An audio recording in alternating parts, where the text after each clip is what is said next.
Class 7 civics अध्याय 5 औरतों ने बदली दुनिया।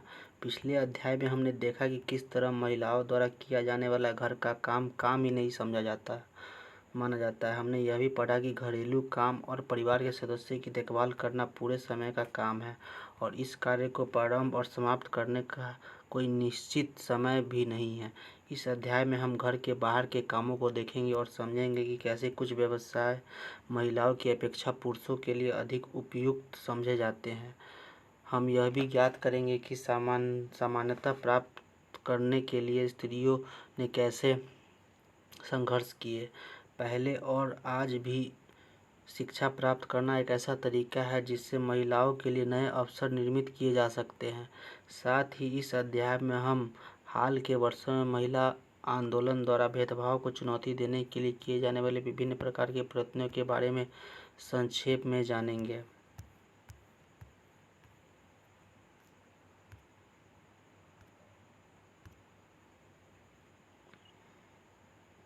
कौन काम करता है? निम्न चित्र को बनाइए। एक किसान, एक मिल मजदूर, एक नर्स, एक वैज्ञानिक, एक पायलट, एक शिक्षक। चलिए अब आपकी कक्षा द्वारा बनाए गए चित्रों को देखने के लिए नीचे दी गई तालिका को भरिए। अब हर व्यवसाय के लिए पुरुषों और महिलाओं के चित्र को अलग अलग जोड़िए। क्या महिलाओं की अपेक्षा पुरुषों के चित्र अधिक है? किस प्रकार के व्यवसायों में स्त्रियों की अपेक्षा पुरुषों के चित्र अधिक है? क्या सबने नर्स के लिए महिला का ही चित्र बनाया है? क्यों? क्या महिला किसानों के चित्र में तुलनात्मक रूप से कम है? यदि है तो क्यों?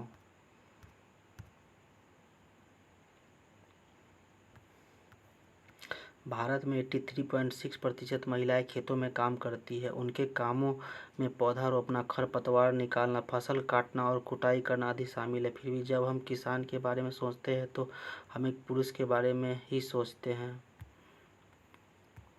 रोजी मैडम की कक्षा 30 बच्चे हैं। उन्होंने अपनी कक्षा में यही अभ्यास कराया। परिणाम इस प्रकार रहे हैं। अपनी कक्षा में किए गए अभ्यास की तुलना रोजी मैडम की कक्षा के अभ्यास से करिए। कम अवसर और कठोर उपेक्षाएं। रोजी मैडम की कक्षा में अधिकांश बच्चों ने नर्स के लिए महिलाओं और पायलट के रूप में पुरुषों के लिए चित्र बनाए हैं। उन्होंने इस कारण किया है क्योंकि उन्हें लगता है कि घर के बाहर भी महिलाएं कुछ खास तरह के काम ही अच्छी तरीके से कर सकती है। उदाहरण के लिए बहुत से लोग मानते हैं कि महिलाएं अच्छी नर्स हो सकती है क्योंकि वे अधिक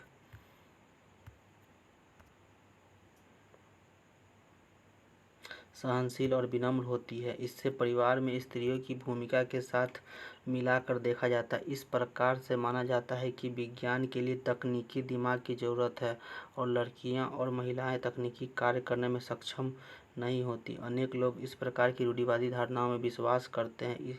इसलिए बहुत सी लड़कियों को डॉक्टर व इंजीनियर बनने के लिए अध्ययन करने और प्रशिक्षण लेने वो सहयोग नहीं मिल पाता जो लड़कों को मिलता है। अधिकांश परिवारों में स्कूली शिक्षा पूरी हो जाने के बाद लड़कियों को इस बात के लिए प्रेरित किया जाता है कि वे शादी को अपने जीवन का मुख्य लक्ष्य माने। यह समझना आवश्यक है कि हम ऐसे समाज में रह रहे हैं जहाँ सभी बच्चों को अपने चारों ओर की दुनिया के दबावों का सामना करना पड़ता है। कभी यह दबाव बड़ों की अपेक्षाओं के रूप में होता है तो कभी यह हमारे अपने ही मित्र के गलत तरीके से चिढ़ाने के कारण पैदा होता है। लड़कों पर ऐसे नौकरी प्राप्त करने के लिए रूढ़ियों को तोड़ा।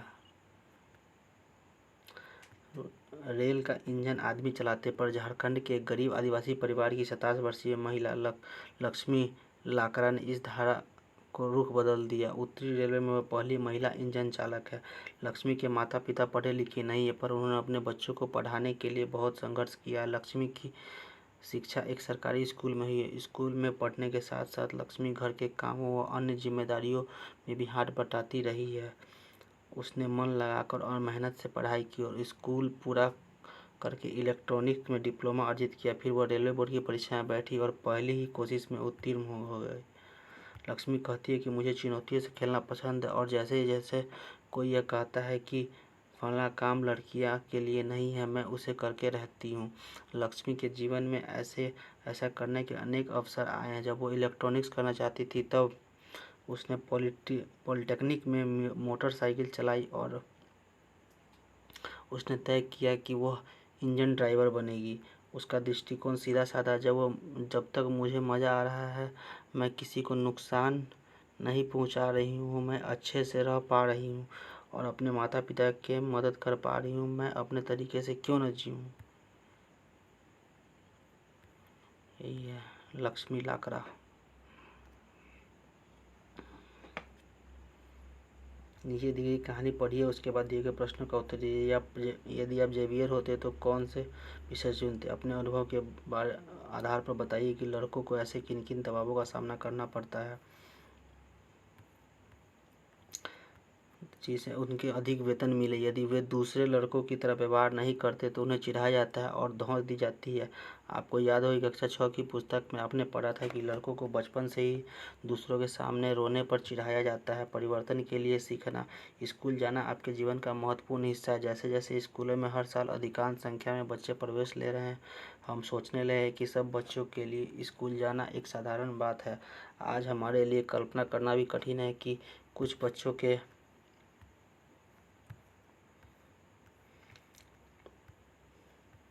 जेवियर अपनी 10वीं बोर्ड का परीक्षाफल देखकर खुश था। यद्यपि विज्ञान और गणित में उसे बहुत अधिक अंक नहीं मिले थे, लेकिन अपने पसंदीदा विषय इतिहास और भाषाओं में उसने अच्छा किया था। जब उसके माता पिता ने परिणाम देखा तो वो खुश नहीं हुए। हे भगवान जेवियर, गणित में तुम सिर्फ 65% लाए और भौतिक शास्त्र में भी तुम्हारे अंक बहुत कम है। मुझे पता है माँ, कोई बात नहीं, क्योंकि मैं गणित और विज्ञान पढ़ना भी नहीं चाहता हूँ, मैं इतिहास पढ़ना चाहता हूँ। तुम इतिहास क्यों पढ़ना चाहते हो? अपने भविष्य के बारे में सोचो। तुमने एक अच्छी नौकरी प्राप्त करनी है, इसलिए इतिहास से क्या मदद मिलेगी? इसमें कोई भविष्य नहीं है। पर मुझे गणित और विज्ञान अच्छा नहीं लगता। समझदारी से काम लो बेटे, गणित ले लो और साथ साथ कंप्यूटर भी सीख लो। कंप्यूटर सीखने से नौकरी आसानी से मिल जाती है।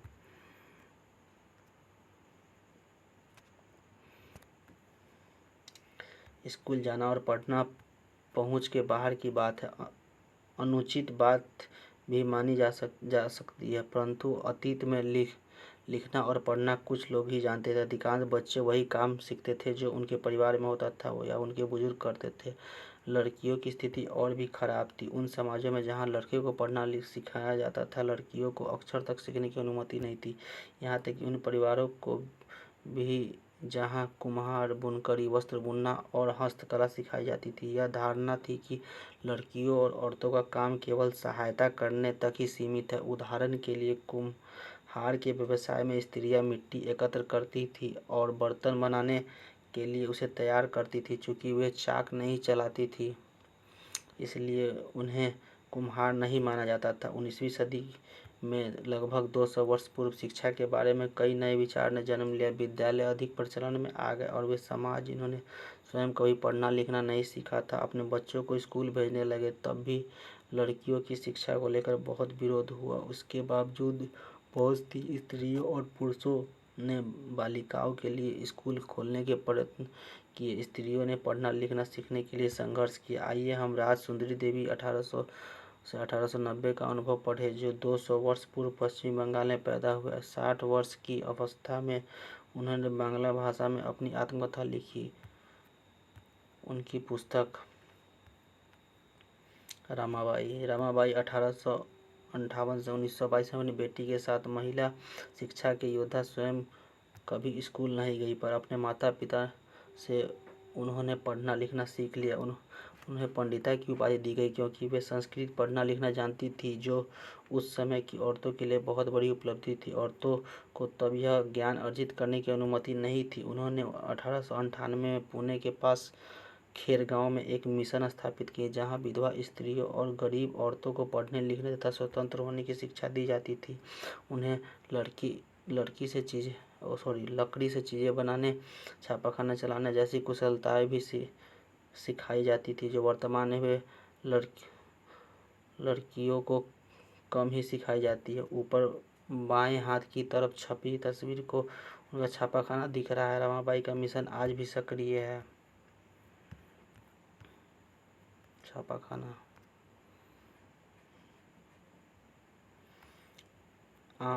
আমার জীবন किसी भारतीय महिला द्वारा लिखित पहली आत्मकथा है। राजसुंदरी देवी एक धनवान जमींदार परिवार की गृहिणी थी। उस समय लोगों का विश्वास था कि यदि लड़की लिखती पढ़ती है तो वह पति के लिए दुर्भाग्य लाती और विधवा हो जाती है। इसके बावजूद उन्होंने अपनी शादी के बहुत समय बाद स्वयं ही छुप छुप कर लिखना पढ़ना सीखा। शिक्षा प्राप्त करके कुछ महिलाओं ने समाज में स्त्रियों की स्थिति के बारे में प्रश्न उठाए हैं। उन्होंने असमानता के अपने अनुभवों का वर्णन करते हुए कहानी, पत्र और आत्मकथाएं लिखी है।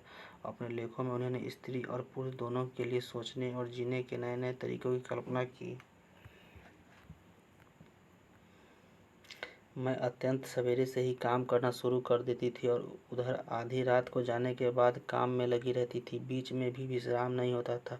उस समय मैं केवल 14 वर्ष की थी। मैंने मन में एक अभिलाषा पनपने लगी, मैं पढ़ना सीखूंगी और एक धार्मिक पांडुलिपि पढ़ूंगी। मैं अभागी थी। उन दिनों स्त्रियों को नहीं पढ़ाया जाता था। बाद में मैं स्वयं ही अपने विचारों का विरोध करने लगी। मुझे क्या हो गया, स्त्रियां पढ़ती नहीं, फिर मैं कैसे पढ़ूंगी। फिर मुझे एक स्वप्न आया। मैं चैतन्य भागवत, एक संत का जीवन पढ़ रही थी। रुकैया सखावत हुसैन, लेडी लैंड का उनका सपना। रुकैया सखावत हुसैन 1880 से 1932 में एक धनी परिवार में पैदा हुई थी जिसके पास बहुत ज़मीन थी। यद्यपि उन्हें उर्दू पढ़ना और लिखना आता था, परंतु उन्हें बांग्ला और अंग्रेजी सीखने से रोका गया। उस समय अंग्रेजी को ऐसी भाषा के रूप में देखा जाता था जो लड़कियों के सामने नए विचार रखती थी, जिन्हें लोग लड़कियों के लिए ठीक नहीं मानते थे। इसलिए अंग्रेजी ज़्यादातर लड़कों को ही पढ़ाई जाती थी। रुकैया ने अपने बड़े भाई और बहन के सहयोग से बांग्ला और अंग्रेजी पढ़ना लिखना सीखा। आगे जाकर वे लेखिका बनी। 1905 में जब वे केवल 25 वर्ष की थी तब अंग्रेजी भाषा के कौशल का अभ्यास करने के लिए उन्होंने एक उल्लेखनीय कहानी लिखी जिसका शीर्षक था सुल्ताना का स्वप्न। उस कहानी में सुल्ताना नाम की एक स्त्री की कल्पना की गई है जो लेडी लैंड नाम की एक जगह पहुंचती है। लेडी लैंड एक ऐसा स्थान है जहां पर स्त्रियों को पढ़ने, काम करने और आविष्कार करने की स्वतंत्रता थी। इस कहानी में महिलाएं बादलों से होने वाले वर्षा को रोकने के उपाय खोजती है और हवाई कारें चलाती है। लेडी लैंड में पुरुषों की आक्रामक बंदूकें और युद्ध के अन्य अस्त्र शस्त्र स्त्रियों की बौद्धिक शक्ति से हरा दिए जाते हैं और पुरुष एक अलग थलग स्थान भेज दिए जाते हैं। सुल्ताना लेडी लैंड को अपने बहन साराह के साथ यात्रा पर जाती है। तभी उसकी आंखें खुल जाती है और उसे पता चलता है कि वह तो केवल स्वप्न देख रही है। जैसा कि आपने देखा कि रुकैया सखावत हुसैन उस समय स्त्रियों की हवाई जहाज और कार चलाने का स्वप्न देख रही थी जब लड़कियों को स्कूल तक जाने की अनुमति नहीं थी। इस तरह से शिक्षा ने रुकैया के जीवन बदल दिया। रुकैया केवल स्वयं शिक्षित होकर संतुष्ट नहीं थी, उनकी शिक्षा में उन्हें स्वप्न देखने के लिए और लिखने की ही शक्ति ही नहीं थी, वरन उससे भी अधिक करने की शक्ति दी। 1910 में उन्होंने कोलकाता में लड़कियों के लिए एक स्कूल खोला जो आज भी कार्य कर रहा है। बाद के दिन में समय जब मैं रसोई में बैठी तो भोजन बना रही थी, मैंने अपने पति को सबसे बड़े बेटे से कहते हुए सुना, विपिन, मैंने अपनी चैतन्य भागवत यहाँ छोड़ दी। जब मैं इसे मंगाऊँ तो मुझे इसे अंदर ले आना। वे पुस्तक वहीं छोड़ चले गए। जब पुस्तक अंदर रख दिया तो मैंने चुपके से उसका एक पन्ना निकाल लिया और सावधानी से उसे छुपा दिया। उसे छुपाना भी एक बड़ा काम था क्योंकि किसी को वह मेरे हाथ में नहीं दिखना चाहिए था। मेरा सबसे बड़ा बेटा उस समय ताड़ के पत्थरों पर लिखकर अक्षर बनाने का अभ्यास कर रहा था। उसमें से भी मैंने एक छिपा लिया। जब मौका मिलता मैं जाती और उस पन्ने के अक्षरों को मिलान अपने याद किए गए अक्षरों से करती। मैंने उन शब्दों का भी मिलान करने की कोशिश की जो मैं दिन भर में सुनती रहती। अत्यधिक जतन और कोशिशों से एक लंबे समय से बाद में पढ़ना सीख सकी। राजसुंदरी देवी अक्षर ज्ञान में उन्हें चैतन्य भागवत पढ़ने का अवसर दिया। स्वयं अपने लेखन में उन्होंने संसार के उस समय की स्त्रियों के जीवन के बारे में जानने का एक अवसर दिया। राजसुंदरी देवी ने अपने दैनंदिन जीवन में अनुभवों को विस्तार से लिखा। ऐसे भी दिन होते थे जब उन्हें दिन भर में क्षण भर का विश्राम नहीं मिलता था। इतना समय भी नहीं था कि वे जरा बैठकर कुछ खा ही ले। राजसुंदरी देवी और रुकैया हुसैन, जिन्हें पढ़ने लिखने की अनुमति नहीं मिली थी, की स्थिति के विपरीत वर्तमान समय में भारत में बड़ी संख्या में लड़कियां स्कूल जा रही हैं। इसके बावजूद भी बहुत सी लड़कियां गरीब शिक्षण की सुविधाओं के अभाव और भेदभाव के कारण स्कूल जाना छोड़ देती है। सभी समाजों और वर्गों की पृष्ठभूमि वाले बच्चों को शिक्षण की समान सुविधाएं प्रदान करना, विशेषकर लड़कियों को, आज भी भारत में एक चुनौती है। वर्तमान समय में शिक्षा और विद्यालय। आज के युग में लड़के और लड़कियां विशाल संख्या में विद्यालय जा रहे हैं, लेकिन फिर भी हम देखते हैं कि लड़कों और लड़कियों की शिक्षा में अंतर है। भारत में हर 10 वर्ष जनगणना होती है, जिसमें पूरे देश की जनसंख्या की गणना की जाती है। इसमें भारत में रहने वालों के जीवन के बारे में विस्तृत जानकारी एकत्रित की जाती है, जैसे उनकी आयु, पढ़ाई, उनके द्वारा किए जाने वाले काम आदि। इस जानकारी का इस्तेमाल हम अनेक बातों के आकलन के लिए करते हैं, जैसे शिक्षित लोगों की संख्या तथा स्त्री और पुरुषों का अनुपात। 1961 की जनगणना के अनुसार सब लड़कों और पुरुषों 7 वर्ष एवं उससे अधिक आयु के का 40% शिक्षित तथा, अर्थात वे कम से कम अपना नाम सीख सकते थे। इसकी तुलना में लड़कियों तथा स्त्रियों को केवल 15% भाग शिक्षित था।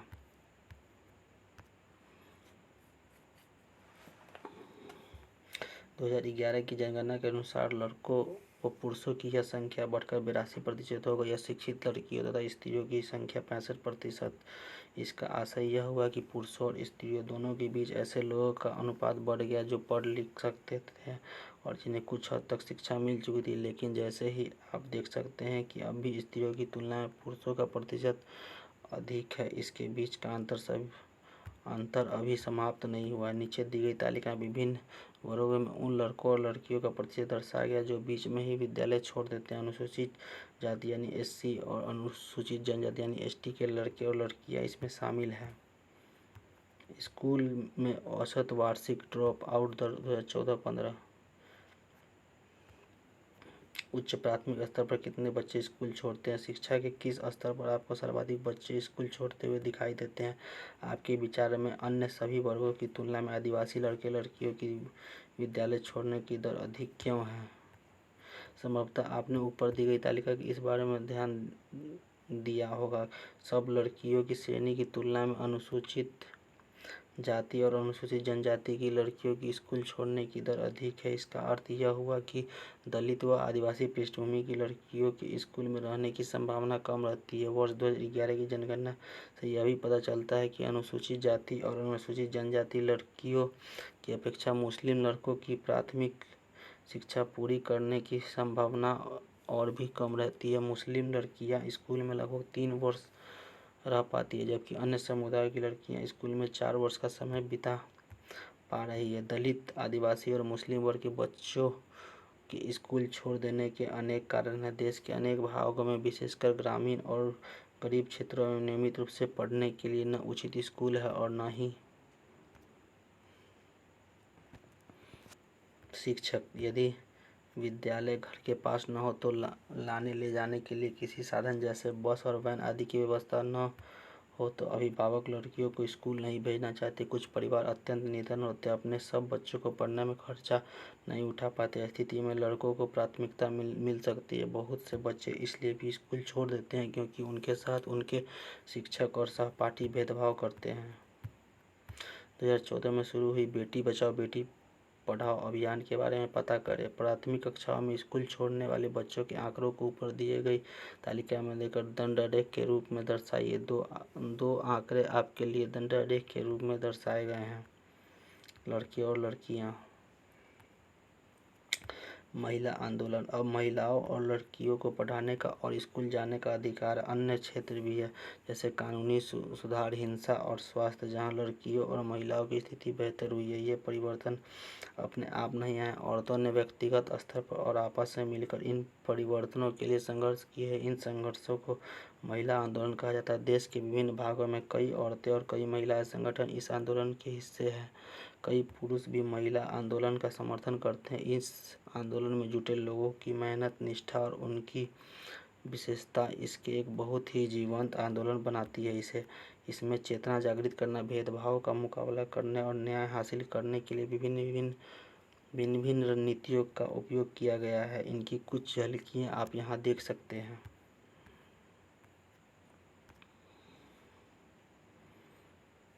अभियान भेदभाव और हिंसा के विरोध में अभियान चलाना महिला आंदोलन का एक महत्वपूर्ण हिस्सा। अभियान के फलस्वरूप नए कानून भी बने। सन 2006 में एक कानून बना जिससे घर के अंदर शारीरिक और मानसिक हिंसा को भोग रही औरतों को कानूनी सुरक्षा दी जा सके। इस तरह महिला आंदोलन के अभियानों के कारण 1997 में सर्वोच्च न्यायालय के कार्य के स्थान पर और शैक्षणिक संस्था में महिलाओं के साथ होने वाले यौन प्रताड़ना से उन्हें सुरक्षा प्रदान करने के लिए दिशा निर्देश जारी किए। एक और उदाहरण देखिए, 1980 के दशक में देश भर के महिला संगठनों ने दहेज हत्याओं के खिलाफ आवाज उठाई। नवविवाहित युवतियों को उनके पति और ससुराल के लोगों द्वारा दहेज के लालच में मौत के घाट उतार दिया जाता था। महिला संगठनों द्वारा इस बात की कड़ी आलोचना की गई कि कानून अपराधियों का कुछ नहीं कर पा रहा है। इस मुद्दे पर महिलाएं सड़कों पर निकल आई। उन्होंने अदालत के दरवाजे खटखटाए और आपस में अनुभव व जानकारियां का आदान प्रदान किया। अंततः यह समाज एक बड़ा सार्वजनिक मुद्दा बन गया और अखबारों में छाने लगा। दहेज के संबंधित कानून को बदला गया ताकि दहेज मांगने वाले परिवारों को दंडित किया जा सके।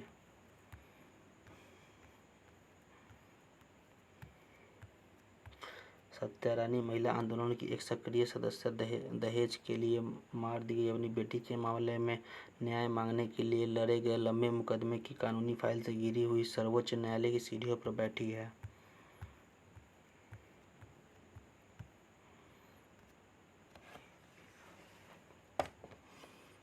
जागरूकता बढ़ाना।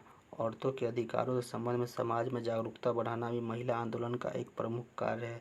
गीतों, नुक्कड़ नाटकों व जनसभाओं के माध्यम से वह अपने संदेश लोगों के बीच पहुंचाता है। विरोध करना। जब महिलाओं के हितों का उल्लंघन होता है तो जैसे किसी कानून अथवा नीति द्वारा, तो महिला आंदोलन ऐसे उल्लंघनों के खिलाफ आवाज उठाता है। लोगों का ध्यान खींचने के लिए रैलियां, प्रदर्शन आदि बहुत असरकारक तरीके हैं।